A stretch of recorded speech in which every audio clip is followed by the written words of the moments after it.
Pragpar police station દ્વારા મિલકત સંબંધી વણશોધાયેલ ગુનાઓ શોધી કાઢવા વિશેષ વર્કઆઉટ ગોઠવવામાં આવ્યો હતો। આ અભિયાન અંતર્ગત પ્રાગપર પોલીસ સ્ટેશનમાં બીએનએસ કલમ 305A મુજબ નોંધાયેલા ચોરીના ગુનાની તપાસ હાથ ધરવામાં આવી।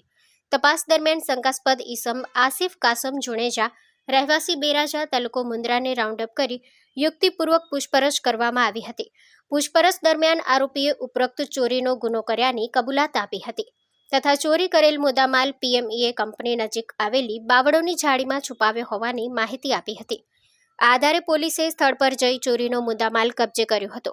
કબજે લેવાયેલ મુદ્દામાલમાં ગેલ્વેનાઇઝના પંચિંગ સ્ક્રેપ આશરે 500 કિલોગ્રામ જેની કુલ કિંમત ₹21,500નો સમાવેશ થાય છે। સમગ્ર મુદ્દામાલ કાયદેસરની કાર્યવાહી હેઠળ કબજે લેવામાં આવ્યો છે। આ રીતે પ્રાગપર પોલીસે ગણતરીના કલાકોમાં વણશોધાયેલ ચોરીના ગુનાનો ભેદ ઉકેલી આરોપીને ઝડપી પાડ્યો છે। Story report by Kiran